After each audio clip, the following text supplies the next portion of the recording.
Welcome into episode 7 Going the JC Route podcast. I am your host, JC. I'm here with the Birdman, Chris Bird. We are here. Yep. We almost did make it. We're still struggling to make it, but we're here. As we were rolling the intro, I looked up and there's a little lizard on the wall in my room, and I was just like, how the hell did I get there? But that'll be a problem for future me. I mean, you can make a statement about that with a lot of the college football teams. I'll tell you what, it feels weird. It feels like forever since we did this, oddly enough. Because last week I did the solo thing, and then our last one before that was before our trip to Philly and right after OU Texas, which oddly enough didn't get uploaded until really, really late. Sorry about that. But we're here again. Aiden flaked out again. Thank God. No idea what he's doing. But we're here. We're going to talk some ball, and we're excited to be here. I mean, I don't want to hold it on any longer. How about them Cowboys? I mean, they got a good win. It didn't look great. Like, it didn't look. It looked about as much as I thought it would look. I mean, you know, a lot of people were talking about Dak being back and how this offense was going to roll. This was the worst defense in the NFL, but the offense, for them was good, but their defense was not great at all. But the fact of the matter is that it's the NFL. Anything can happen on any given Sunday, and I think the Lions are a fairly good team. They have trouble winning games, but they're a fairly stout team. And the other thing is that you have a guy in Dak Prescott who came back after playing only one game, a game that he was awful in. So it was going to be a struggle to get back into the game. But, thank goodness you have a great defense and a defense that can make timely turnovers, because there's a chance you should have lost that game. But I think Dak had a really bad first half. He came out and looked a lot better in the second half, and hopefully that translates over to whenever we play Chicago here this coming Sunday. Yeah, I think honestly, it went about as how I expected it to go. Honestly, we knew that Dak's first game back was going to be rough because he's just rust. After injury, he never really got into a true rhythm in week one. Especially in the first drive of the season, your starting left guard goes out and you just get sped up. It's hard to get up to speed and get into a rhythm when that happens right away. So we knew that coming into it, there was going to be a little bit of rust and a little bit of getting in the rhythm, and we saw that. That's why I was pretty adamant we don't need to be bringing him back against the Eagles. Mm-hmm. That's what I thought. I mean, the other difference is the offensive line. You didn't know what you were getting with that offensive line the first week of the season, but as it progressed, the offensive line looked better. Tyler Smith looked really good. The offensive line in general looked amazing. But yeah, I agreed. I agreed to that as well. Like, you do not bring him back against a team like the Philadelphia Eagles, especially a game on the road where they are going to be amped up and ready to charge at him. Bringing him back in this game was, I think, the best case scenario. Even though he did struggle, he got hit several times. But I mean, he showed grit and fortitude to be able to stay in that game and, like I said, get that victory. And right now, with the way the defense is, you don't need any quarterback to be elite. You need what you really need is a really good bus driver. You need a guy that can lead that offense, make timely decisions, make good plays, and do and help enough to where that defense doesn't have to be out there all the time trying to make stops. I agree to an extent. The defense is really, really good. I saw a tweet, I think it was yesterday. RJ Ochoa covers the Cowboys. It was every Lions possession in that game. They went over the course of the game, they had 1, 2, 3, 4, 5, 6, 7, 8, 9, 10, 11 drives total.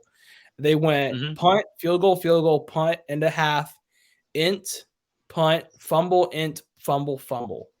So really the defense took over the game Yes, yes, starting in the second and half. realistically, I think if you look at some of the better teams in the NFC, that's kind of the formula for what they have right now. The Eagles.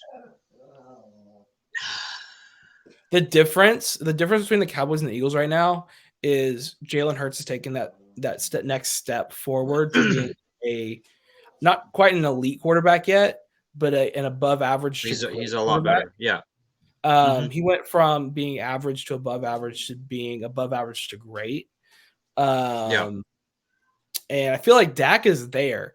He's shown that he can be there, but it's going to take a couple weeks to get back into a rhythm and get into the flow of the season, especially when you've only played 5 quarters year to date and we're 7 games in. Yeah. Um, it's just going to take a little bit of time. Luckily, Yep. we've got another game against the Bears next week where their defense is solid. I can't even hide from it. Robert Quinn, we saw him when he was in Dallas. He's a lot of fun to watch rushing the passer. They've got a solid secondary as well, but their offense, we don't really know what their offense is going to do. They ran Well, it based up. off of what you I would say they ran it up that's what I, yesterday, which is yes. traditionally a pretty good defense. So that was a bit of a surprise, but I find it hard to believe that the Cowboys aren't going to be able to contain them and or continue to force turnovers against the Bears. Well, as great as the defense is, the one discrepancy I think that you could have for the Cowboys is their run defense hasn't been great, which it looks like they kind of addressed that earlier today. But I mean, that Just is decided to make still a trade. until yeah, they finally decided to do something. But until I see that he can make it happen and stop that run, that's a big problem. And you know, that's what they were really good at yesterday. They were really good at making, I mean, what's the quarterback for Chicago? Justin Fields. He was Justin making Fields. fairly decent throws, but he was also trouble to. He was getting out of the pocket and he was making runs. That's what he did in college, and that's what he's doing. That's what he did on Sunday, and that's a problem that we have. We have a problem stopping the run. So if you can stop that run, like I mean, I have no problem saying that we will win that game easily. But if they come out and they run it left and right, you're probably looking at a game that gets very uncomfortable. Kind of like the game on Sunday. I mean, the game against the Lions was only uncomfortable in the first half, and it's because we It couldn't. was 10-6 in the fourth. I mean, we couldn't really do anything until started running the ball It pretty was 10 well. it it was 10-6 in the fourth, and then what did we do? We scored, and then they ended up driving it, and the only reason they didn't score is because they literally fumbled it on the goal line. I mean, that's defense for you. Uh, Regardless, I in my mind, I never saw that game in doubt, but that's just maybe me having my blue color sunglasses on. But regardless, I mean the Cowboys should beat the Bears. Um, Justin Fields hasn't shown that he's taken that next step to being a good quarterback yet. They just have no weapons on the outside. I mean, you're going to tell me I need to be scared of Darnell Mooney and Cole Kmet? Yeah, I'll believe that when I Justin see it. Justin Justin Fields has had only one decent game since he's been there, and that was on yesterday. But yeah, like I said, if you can stop their run, like you've basically like you basically won that game because they don't have any wideouts that scare you. Justin Fields doesn't really scare me whenever he throws the ball. Like, um, just buckle down, stop the run, and then you should have a decent day. I agree. I mean, David Montgomery is probably their best player on offense, and he hasn't been stellar this year yet, which is frustrating because I really like David Montgomery. But I mean, Yeah. the Cowboys should win this game. They'll be 6-2 headed into the bye, and then their schedule honestly does not scare me a whole lot coming out of the bye. Mm-mm. I mean, Nope. we've got at Green Bay, at Minnesota coming out of it. Green Bay is turning out to be a total dud this year, which was surprising. Which is funny because then you've got Aaron Rodgers going on the Pat McAfee show talking shit about pretty much every player on his team every week, and then you've got the Vikings, which honestly, other than the Eagles game in Dallas, is probably the second hardest game. Now, I mean, the Giants game Yeah. proving to be a walk in the park either. Apparently, they decided to be Nope. good this year. Uh, Yep. but I mean, I'm a Brian Dable fan, and him being an offensive line coach only set up so much success for Saquon Barkley, and we're seeing it this year. But honestly, the second hardest game coming out of the bye is probably Minnesota, and because Justin Jefferson will run all around you if you're not careful. And I Mm-hmm. mean, I trust Trayvon Diggs and Donovan Wilson and those guys on the back end, but the loss of Jordan Lewis definitely doesn't help. Let's see how good Deron Bland looks. 6th-round pick. I mean, Donovan Wilson was a 6th-round pick, I'm pretty sure. But I mean, we'll have to see what happens because that guy needs to I develop. mean, there's been, yeah, I mean, yes, but he's shown some promise. Granted, their preseason, and then I think he's played a couple of games in the regular season. So, but I have faith in whatever Dan Quinn and the defense is doing over there. But Dan Quinn yeah. for president, baby. Yes, Dan Quinn for head coach. I'm gonna be so sad when somebody offers him mega money in the offseason and he takes it. I can't even blame him. Yeah. But it's annoying. But we'll see what happens. That's why we got to act on it this year. We need Dak to get back together and take that step up to elite status again. Because once to match with our defense, if we can get Dak to go back up to elite status, that'll carry us through the playoffs. The thing is that with Green Bay being down, with Tampa Bay being down, you don't know what's really going on with the Rams. Talk about a team losing to the Panthers. Holy crap. Oh my gosh. Ugh. Yeah, that was that. Oh, you talk about a dumpster fire. But then, the team I picked to go to the Super Bowl isn't looking good. They're 3-4. But like, I don't think the Cowboys. There's a path to the Super Bowl. I mean, who are the best teams in the NFC right now? The Eagles. Honestly, probably Eagles, Giants, Cowboys, Vikings. And we've beaten the Giants. The entire NFC West is garbage. No, yeah. Green Bay's garbage. The NFC South is hot garbage. Tampa Bay, yeah. Well, that encompasses that. Literally, it's the NFC East minus the Commanders and Minnesota. So like I said, like it's at the moment, unless somebody comes out of nowhere, there could be a case like the Cincinnati Bengals, but at the moment it looks like a 14 race, just from the way every other team is playing, and you have a defense that is capable of leading you to some pretty great things. I mean, you look at teams like some great teams that have won the Super Bowls. The Ravens have done it twice with quarterbacks that. One quarterback that some people don't even know who he is in Trent Dilfer, and then they won it again with Joe Flacco because their defenses were just outstanding. So, and the schedule is not that difficult. The NFC is down.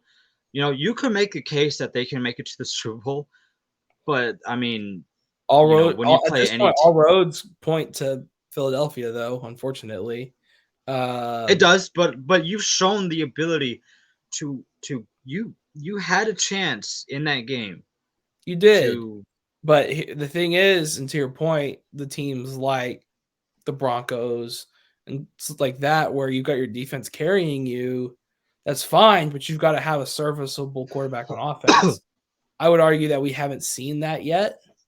no. I mean, we've seen 5 quarters of Dak and 5 games of Cooper Rush. Uh, let's let Dak get back and get into a rhythm, and we'll see where we go from there. As long as he's average, Well, we'll be a playoff team. you got like 10 games you have 10 games to for Dak to either show it or not show it, and then you would kind of get your answer there. But like I said, just not based on you know us being better or whatever, just based on how down the NFC is, there's a really good chance that they can make it to the Super Bowl. But the fact is that you're probably running into a juggernaut whenever you play playing the AFC teams. Yeah, Kansas City is still very good. The Bills are still very, very good. The Bengals, They're I'm solid. throwing the They still have offensive line issues. Um, they do, but they have honestly, a pretty good. nobody else is really standing out. The Dolphins have fallen off a cliff since Tua got hurt. The Jets are 5-2. Shout out Jets, Jets. I mean, that's Yes, exciting. They'd be a playoff team right now, which is Chargers can't win, but just those three teams alone. Well, maybe not the Bengals. I guess it's still kind of out there. Jury's still kind of out there on the Bengals, Joe but Burrow and like Jamar Chase are just the still very, very good. yes, but like just the Chiefs and the Bills, those are two teams. That's a tough mountain to climb. Both of those teams are tough. Tough will be tough to play against. 100%. But we'll get there when we get there. I'm not really worried Yeah, about that. We'll talk about that in January or whatever. I Let's switch mean, gears. they shouldn't be talking about that, but we can. Let's switch gears, get into college football. Uh, this week was interesting. We had a lot of ranked games that were fun. Honestly, didn't get to watch most of it because I was working on Saturday. I did get to Yeah, watch a majority of Oklahoma State and Texas. That was a lot of fun. Texas lost. Cry I'm more. sure you enjoyed that. I'm sure you I enjoyed was a that. little torn because it's like, do I want to? I'm between a rock and a hard place. Like, why would I root for little brother? Or why would I root for Texas? And at the end of the day, Texas needs to lose because Bedlam is Bedlam and it's not really a competition regardless. And anytime I can see Texas fans cry, I adore it. Uh, I'll tell you what though, Mike Gundy can freaking coach because the number of injuries that the Pokes are going through, especially on offense, like they have like their top 4 wide receivers hurt outside of Braylon Presley, which is just so bad. Including a couple, and they have a couple top defensive linemen in their front 7 hurt. But they still go out there and make uh, Texas on offense struggle beyond belief. Yeah, Texas did not look prepared in that game. Ewers was off. The receiving core was not doing making plays. Like they had several chances to close that game out in the fourth quarter, and they just couldn't do it. And they in Oklahoma State found a way to win the game. I mean, there were what 14 penalties to 0. Texas had 14. 0. Oklahoma State 0, which is a little fishy. But like at the end of the day, like that didn't cost you the game. 14 You know, penalties, yeah, that hurts, but that doesn't typically, cost you the game. Playing bad the way that Texas did. typically, I'm not usually one to blame the referees, but Mm-mm. 14-0, I find it so hard to believe that Oklahoma State committed 0 penalties the entire game. If it's even if it's tipped bad like 13-3 or 15-2 or something like that, like that's Yeah, egregious. But to say a team had 0 penalties the entire game in college, that's just so hard to believe. Typically, I don't like to blame the referees as far as the outcome of a game. Anytime you have 14 penalties to 0. That can definitely impact the outcome of the game. But what it comes It can. down to was Sark didn't put Quinn Ewers in a position to succeed. Dude Poor went execution as 14. well. Dude went 19 of 49. You had dudes dropping Yep. balls all over the place. Now Quinn was overthrowing everybody. He overthrew Xavier Worthy at least 2 or 3 times that I can think of off the top of my head. Overthrew a swing route to Jordan Whittington that would have gone for a massive gain, just to name a couple. But it's like you're not setting yourself up to succeed. Like you've got Bijan and you've got Keelan and you've got Roshan. Even if you don't want to run the ball because you're not having super success, use them in the passing game out of the backfield. Give Quinn easy check downs and let them make plays with the ball in their hands. They're 3 of your best offensive playmakers outside of Xavier Worthy. And if yours isn't feeling it like the way he wasn't, because I think at one point they showed a statistic about the overthrows. I think he had 12 or 13 overthrows at the time that they showed it. But even if he isn't playing as good as he is, it's nothing. I feel like those simple checkdowns can get him going. Once he sees the ball get into people's hands and making plays, it kind of gets like it's kind of like the same thing in basketball where somebody's not shooting well, so you kind of give him a free throw or I mean a layup or give him a simple J here and there. Like you kind of have to get him going, and I mean, I didn't really watch the entire game, but it kind of sounds like along that route what you were describing. You have to kind of get him going if he's struggling throwing the ball over people's heads. It was fun to watch. Anytime Texas struggles, I'm happy. And all that trash talk just to have the same amount of losses Oklahoma through 8 weeks. Great job. Gonna be interesting because Oklahoma has an interesting game in Ames this weekend.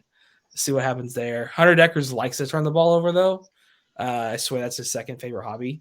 But I mean, last week could have been a scenario for Oklahoma that maybe turns their season around. Luke beating Kansas, a Kansas team that was pretty hot. It's and then you have it's a give or take because Kansas is a really good football team this year. But at the day, it's Kansas. They don't recruit as well as anybody else in the Big 12, literally. So you've got to win that game, even if they are disciplined. And Oklahoma pulled it out. So I'm hoping that we use the bye properly to get some rest, get healthy, and then also lock in on scheme because I'm tired of seeing missed assignments, blown assignments, wrong gaps, following the wrong player, just atrocious defense.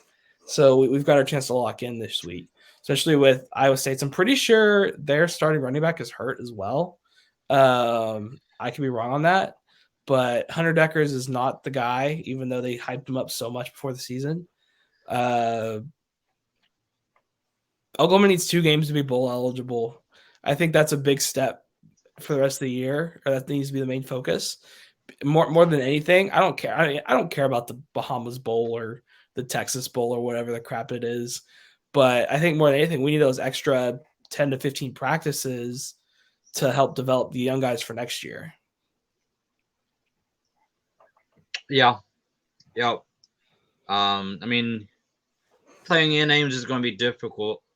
It's definitely not impossible to beat them. But I think it definitely puts them on a good track. Coming out of the bye after beating Kansas, and then going to Ames and in theory beating them. But how about what happens to you though? Yeah, I mean they give credit to them. They're undefeated right now. Beat a very good Kansas State team. Had to come back. It looked like they were going to run away with that game. Mm-hmm. They were 28 before you blinked. Yeah, and then I don't know at one point, I don't know when, but at one point, what's the first string quarterback's name? I heard somebody talk to the story. So, Adrian Martinez got hurt on the first play of the game. Oh shoot, I didn't know that. And he finished the first series, but didn't come in after that. Only to be relieved by Will Howard And people have seen Will Howard play before. Nobody's scared of Will Howard. All he did was lead 4 straight scoring drives.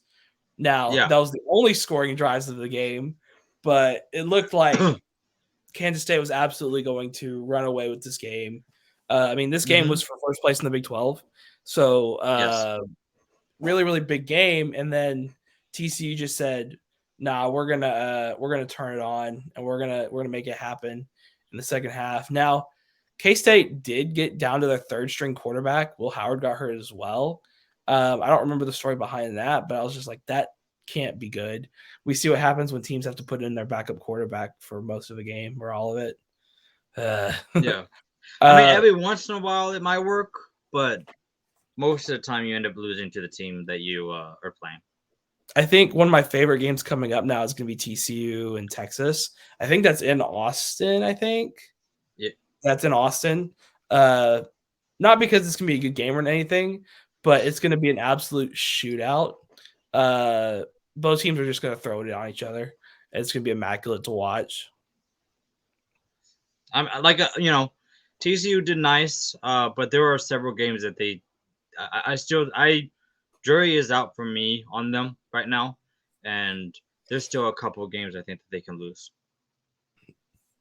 Uh, Man, I think we need to revisit our conversation. The Big 12 is a super super fun league to watch this year. Hmm. Uh, but so is the Pac-12. I mean, I stand by my comments. I think they've kind of switched roles this year, where the Pac-12 this year has the high end talent, where that's typically the Big 12. You know, whether it's Yeah. Oklahoma or whoever else. I mean, but in the Hmm. Pac-12 this year, you've got Oregon, who looks like world beaters now. Um, Had UCLA to come to town and just beat the brakes off of them. Uh, but then you've also got USC still muddling around, unfortunately. Uh, and Utah. you means your top 3 teams are Oregon, UCLA, and USC, with Utah fourth. Utah just beat USC 2 weeks ago, so they're still hanging in it. Mm. Uh, USC still has to play UCLA and Notre Dame this year, so those are 2 hard games coming up. So that conference is a lot of fun, but also the Pac-12. I mean, the Big 12 is TCU is number 1, but they still have to go to Austin, to Waco. They got to Yeah. play Texas Tech. So they got a lot of interesting games coming up. Kansas State's still legit. I think. Well, I think Kansas State's largely going to depend on the health of Adrian Martinez. They've been aided by the fact that he didn't throw a pick until the TCU game, literally. I mean, you still got Oklahoma State, who's still nice. Texas can still score. Um, Kansas is still good, which they need one game and they'll be bowl eligible, which I need them to be bowl eligible because I've been waiting for that. But that's besides the point. I think that just from that standpoint, what you were saying, I think the Big 12s are a little bit more fun because of who the teams are at the top of the table. Like when was the last time you saw TCU at the top of that? Like when was the last time TCU was even at the top of the Big 12 at all? Like Probably to that year where them and Baylor were fighting to be in the playoff, which I think was 2014. I think. okay, Yeah, the Robert so Griffin the but third then year, the RG3 year. then you have Oklahoma State and Kansas State. I mean, typically, what do you have? Like, I mean, I guess Oklahoma State's normally up there, but I mean, TCU and typically in Kansas the Big State 12, it's in Oklahoma and years everybody past have, else. yeah, and now with them having a down year, you have those other teams that can come in and look very well, and they have. I mean, Pac-12, it's still fun, but I mean, the top 3 teams, I guess with the exception of UCLA, but Oregon, Oregon's kind of been a regular. USC hasn't been a regular, but they're probably one of the more prestigious programs in that conference. So to me, I think the Pac-12, Big 12 is a little bit more fun, but they're both fantastic to watch. And what's better than turning on a game at like 9:30 when you're about to go to sleep? I mean, I'm gonna try to go to sleep because I'm not feeling too hot. But you're right. Pac-12 after dark hits On a different. Saturday. Yeah, On a Pac-12 after Saturday. dark absolutely hits differently. Um, that both of the races, the Pac-12 race and the Big 12 race, are going to be super super fun to watch coming down the stretch. Because believe it or Uh not, Oklahoma's still not out of it, but they are. I'll be honest. Uh, huh. Mathematically, they're not, but we'll see what happens. Uh, we're gonna have a big test this weekend. Uh, Ole Miss has to play Texas A&M this week. Speaking of a team that's in a free And fall, lol, you Aggie can talk cry. about like it's kind of funny to me. But the thing is, with that game, you have an A&M team who came off of a bad loss to South Carolina, but then on the flip side, Ole Miss played LSU and lost badly. They were undefeated until that game and lost 42 to like 20. So both teams are going to look to bounce back. And honestly, A&M probably needs that game more than Ole Miss because at this point, you're just like, if you're an Aggie fan, you're just like, what are we doing? Like, and I'm sure some people are calling for Jimbo Fisher's head. A lot of people are calling for Jimbo Fisher's head, but at this point, the cost of removing him is a lot more than just his buyout. Because if you get him out, that's 90 million, but you still gotta buy out all his staff. You gotta pay. You gotta throw down the money for the new staff and the new head coach. I mean, you're getting Yeah. 150 to 200 million pretty quickly, not just that 90 million. But they've got to figure it out quickly, or they're going to lose a lot more than just their fan support. They're going to lose players to the transfer portal. They're going to lose more games.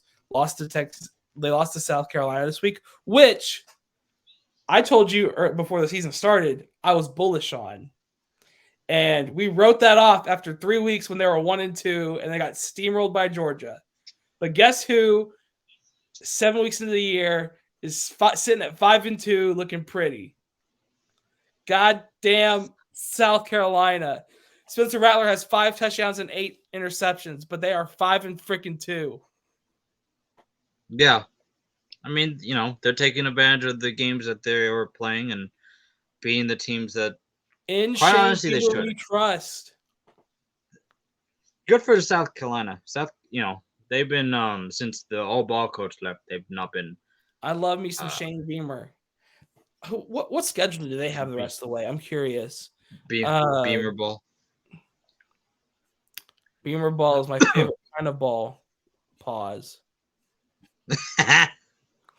So they have Missouri this week at home. They should beat Missouri this week. Then Yes. they go to Vanderbilt. Okay, that's They 7. should win that game. Then they have at Florida. Gross game. Gross game. Then they have You can win Tennessee that one, but in South Carolina. they're not. I don't think they're winning that game. No, and then they have to go to Clemson, They're gonna finish 7-5.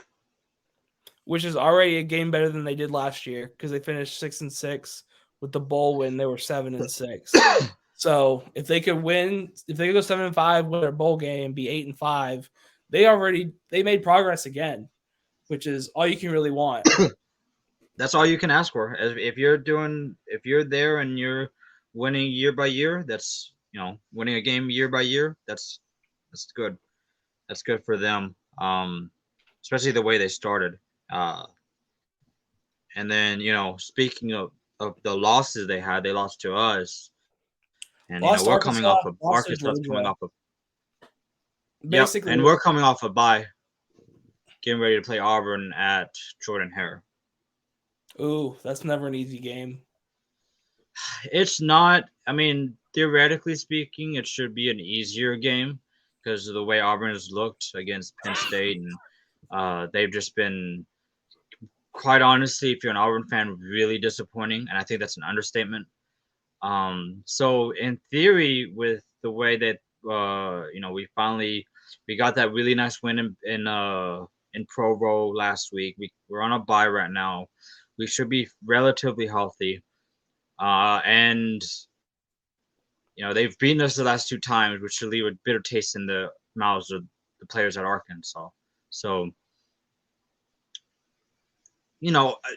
it's a game that you should win. And theoretically, looking at our schedule, every game that we have coming up is winnable. We play Auburn this Saturday, then we play Liberty, which is actually not as easy as I think it is because they're currently 6-1. And Yeah. then, but Caden freaking Salters, their quarterback, the pride of and Liberty, I think, Texas. and Liberty played BYU this past weekend, and I'm pretty sure they dogged the crap out of them. They did. They beat the shit out of them, which was fun. So that'll be, and I'm actually trying to go to that game. So that'll be an interesting game. We play LSU, which has struggled this season, but did get a really nice win against Guess who else is 5-2 and beat the shit out of Ole Miss this past weekend? LSU. Yeah, they went down. I think it was like 28-3 or something like that, and scored 45 unanswered. Holy shit! People forget Brian Kelly can coach. I'm glad I didn't have Ole Miss in my survivor pool. All I know is that, because that would have been really annoying. But I mean, that game started pretty much like you were going to expect. Ole Miss came out hot, put points on the board, and were playing from ahead. But then, them damn LSU Tigers freaking said, "Nah, this is our house." Defense stepped up, and Jaden Daniels remembered how to play like he was when he was a freshman of the year. Looked awesome. So LSU's on a roll, man. After struggling to start, they're actually on a roll. So they're going to be a lot of fun to watch the rest of the year. They have Alabama next weekend. Not this coming week, but 2 weeks. They have Alabama coming to Death Valley. And I feel like that's a vulnerable Alabama team, despite the fact that Alabama just destroyed Mississippi State. But they've looked very beatable in several games that they've played this year. If they have to go into Death Valley and it's rocking like we expect it to be, and they come out flat, have a bunch of penalties similar they did at Neyland, they'll be in trouble really quickly. Are they playing this weekend? Who? Or are they on a bye? Alabama. Let's see. I think they're on a bye this week. Yeah, okay, looks like they're going to get ready. Yeah, they're going to get ready to play LSU next week. But like I said, for Arkansas' sake, this second half of the season is easier on paper than that first part. I mean, the LSU game is looking more like a toss-up. Missouri or Ole Miss is looking like a toss-up. Even Liberty's looking like a toss-up. But I think you should be favored in that game. Auburn going to Jordan Hare is going to be tough. But like I said, they don't look like a good Auburn team. And then you have Missouri at the end of the year. I mean, we'll see what happens, but I think it's going to look good for them. But even if it doesn't, I got basketball to lean back on. He's ready for basketball season already. That's how you know you've thrown That's how you know you've thrown in the towel. Basketball season's coming up. For me, as a Razorback fan, I'm just used to getting ready to throw in the towel. I was like, for me, it's gymnastics season's coming up. Baseball, softball's coming up. Oh yeah, golf is coming up. I got basketball and then I got baseball to look forward to. Although our baseball team is going to be down because a lot of guys went pro. I have a feeling we'll be down again too, but because we were up in the COVID year 2020 before we got shut down, we would have legitimately made a run that year. We were down. Well, I can't really say we were down. Yeah, we were down in 21. 22 this year we made a run. So I have a feeling we'll be down in 23. We'll make another run in 24. That's how I'm feeling. What are we talking about? OU baseball. Oh, okay, yeah. For Arkansas, huh? But now we're off topic. Yeah, I like how we just went on a tangerine just right now. Yeah, we could do that. back on track. There's a lot of games this week is coming up. It feels like there's a lot of those prove it games where you've a lot of teams have had that first test and either they passed it or they failed it. That second test is where it's like, hey, if you pass the first one, if you can pass this one, all right, you're for real. Versus, hey, you passed that first test, but you fail this test. Maybe you're still a fluke. We don't know. We've got to see you get going. I mean, this week we've got Utah, Washington State. Washington State isn't the best team or anything, but they're definitely capable of beating Utah. They'll fight you. Utah's They will fight you. 100%. You've got Ohio State, Penn State this week, which is going to be a ton of fun. I'm expecting Ohio I State to think run Ohio away with State will it, win that. Yeah, same. unfortunately. But that'll be fun at least leading up to it. Notre Dame, Syracuse. We're going to see if Syracuse is legit or not. Should have beaten Clemson. Should have beaten Clemson. Yeah, but also, what was that roughing what was that unnecessary roughness, late hit out of bounds call? Give me a break. That's what I'm saying. That's what I'm saying. That should have been a fourth down, giving the ball back to Syracuse. Yeah, you got Florida, Georgia this week, the world's largest outdoor cocktail party. Georgia should run away with that handily. But then you got Oklahoma with that State in mind. this week. Yep. Now Georgia could be looking ahead because you know who they play next week, right? That's the game I was referring to just a few seconds ago because while Tennessee, Tennessee plays Kentucky, that's a test in its own right. Kentucky is a good team, but then I have to believe in Tennessee Kentucky, not Kentucky, Tennessee. I picked Tennessee in my survivor pool this week. I'm running out of teams. But next week, you talk about that second test. Tennessee's been tested by Alabama. They're going to be tested again this week. But the true test, I think, comes next week when they have to play Georgia. Mm-hmm. When you think if Tennessee legit thinks they have a chance to compete for the SEC this year, compete in the playoff, you've got to go through Georgia until further notice. So It's we're going to find imperative out that you really win that quickly game. what's really going to happen. So that's going to be a lot of fun. You got K-State and Oklahoma State this week. Talk about another test. K-State's won almost all their games that they've had a test. Oklahoma State's that next one. Now we have no idea what the health situation is going to be. What's even more challenging for Tennessee before we go back to what you were talking about? Sorry, I was just looking up something. Tennessee has to play between the hedges. So that makes it even tougher when you have to go play on the road against a really good team like Georgia. Georgia's a good team. Yeah, there's a lot. But nobody's ever scared about Sanford. Sanford Stadium does not scare me.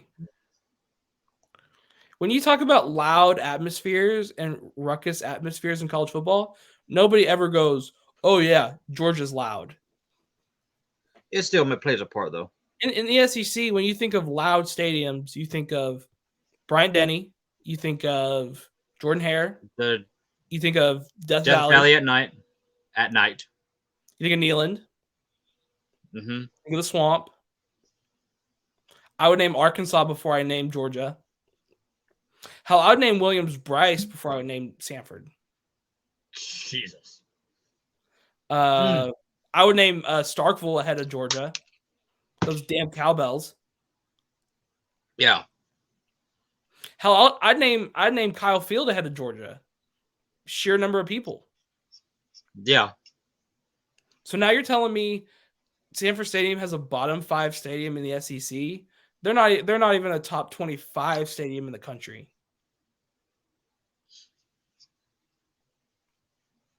Yeah, but it still plays. It still is challenging. Yeah, going on the road plays a part, but it's like, all right.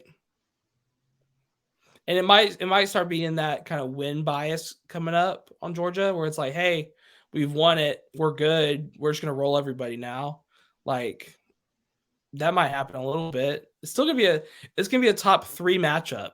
It's gonna be number 1 versus number 3 probably. Yep. Which is bonkers, but it's gonna happen. So we got to see we got to see it play out. Yep. See what else. I mean, a lot of really good games to look for this Saturday, and a lot of Michigan, games for Michigan teams to State's gonna prove be it. fun. Uh, Ole Miss, Texas A&M. I can watch Jimbo cry some more. That'll be fun. That will be uh, a lot of fun. the Gaggies need to just go away at this point. Um, they'll learn at some point. But you have anything else you want to cover? Not really. I think that's it. Uh, I did have. I don't know if it's a rant. I think for me, since this is What kind of what got we you do at the. upset?